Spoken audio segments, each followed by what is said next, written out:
Now it's time to figure out where the hot and cold water lines are gonna be going. Since I'm gonna have a sink over here, I can squeeze the lines behind the plumbing here, and so the plumbing can go under. It can go over here under the plumbing, under there, and then in the back up there. Over here I have a 5/8 inch spade drill bit. That's the size you want for 1/2 inch PEX pipe. So I'm coming in over here.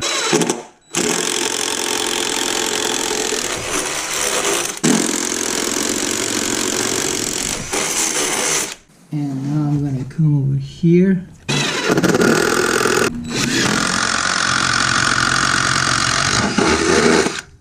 If I take my PEX like this, and now I'm doing it up here. I did it under the angle because I want to get close to the wall here. What I have here going on is I'm installing the 1/2 inch PEX B water supply line. It's going under the shower pan. It's gotta have to tee over here to get to the washer to supply water for the washer, and it's gonna go straight down there, then tee up to the sink in the bathroom, and then straight to the kitchen. I use this tool to cut it, and I got a 90-degree 1/2 inch brass fitting, and I got these copper O-rings. Got these guys. I'm gonna put this guy over here and get my 90-degree elbow, and I have this crimp tool, so I'm gonna use that. When putting the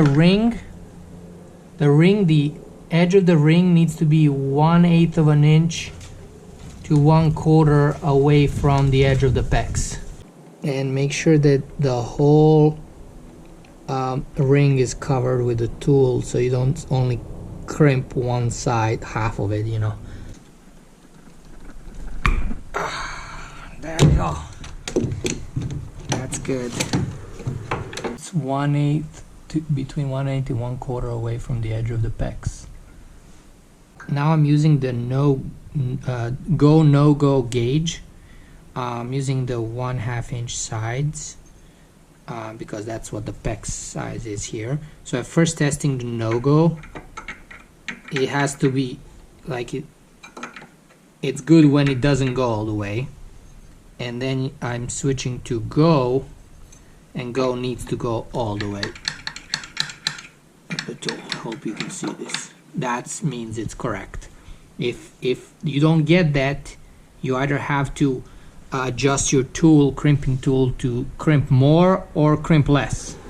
But this is good, and you should test every ring you install.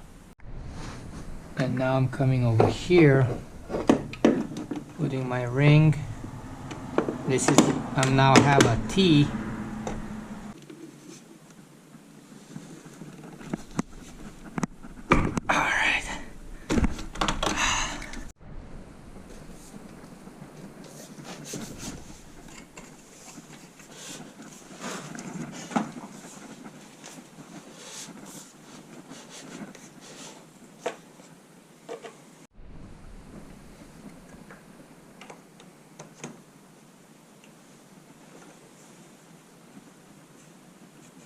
And of course, cold water is always on the right, hot water on the left.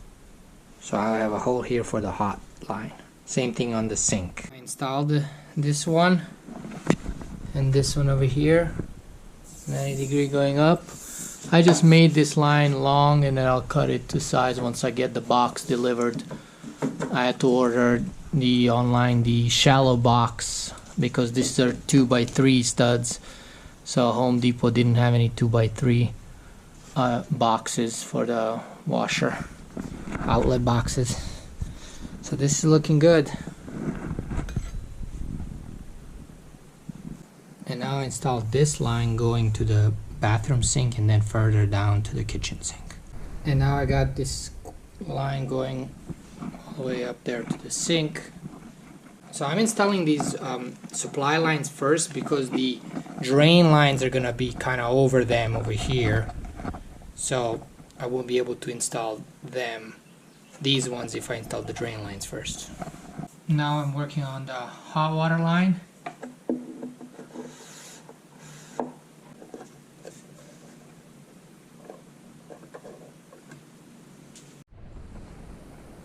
So I have that installed, and then over here 90 degree going up for the washer outlet box.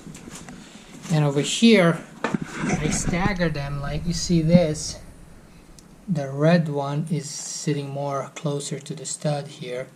That way I can run them lines next to each other over here. I want to give you a little tip how to take the lines out.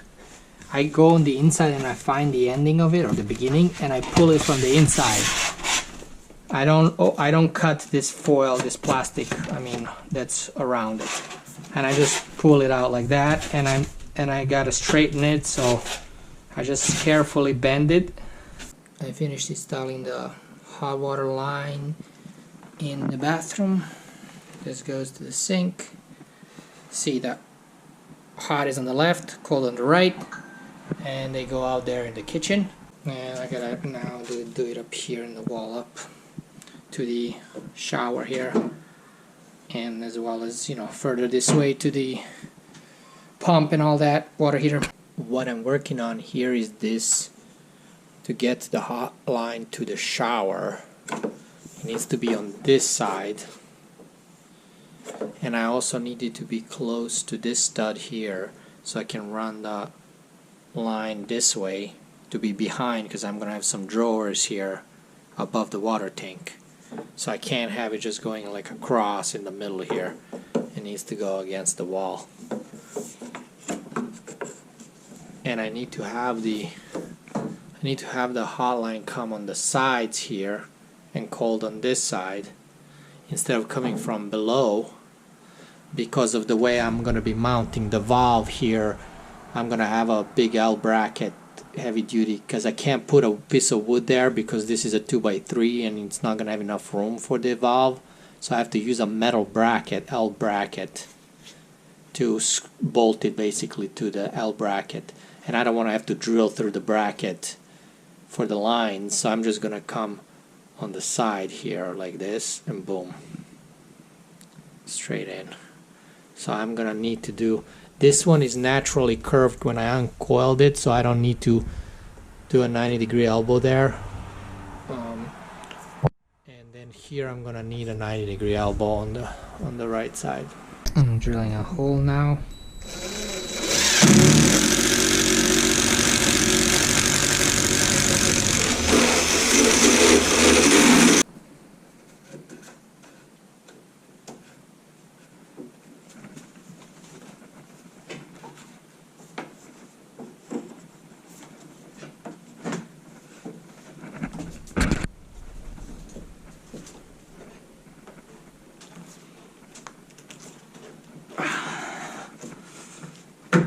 Alright.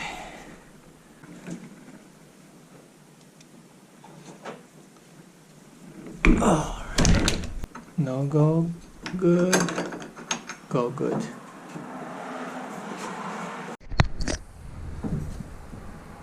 Alright.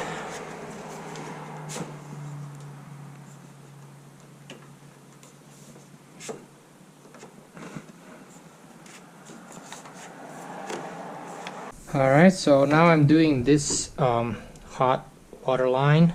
Now I don't know exactly where it's gonna go, how long to cut it, so I just cut it extra long.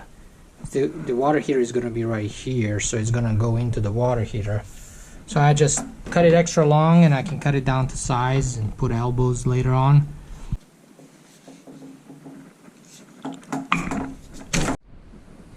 Now that I have all the lines installed, connected, I can get these little plastic clamps.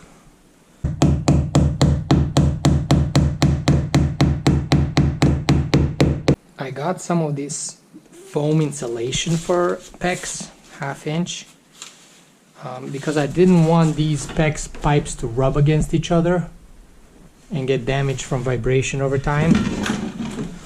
So I'm gonna put these in, hopefully I can fit. So this particular model has actually glue, so you gotta remove these guys first. This will work. Okay, that's pretty good. Nice. Then I can cut a piece over here. Over here I glued a piece of spacer.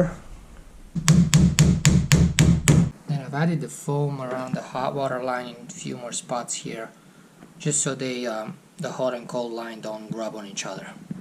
So I have these cable ties. They have a hole for a nail or a screw. I use that for wiring. And I'm gonna actually put that here as well in case these clamps with a nail fail and open up, you know, get loose from vibration. I'm gonna put it in a few spots, getting these side cutters and cut that off. So here's what I've done here. I put some of this foam insulation, and then I use the 90-degree, these guides instead of doing the fittings. The water will flow better and also less chances of leaking if you use this. So you should use these anywhere you can. And I made it so the hot is on the left, cold on the right.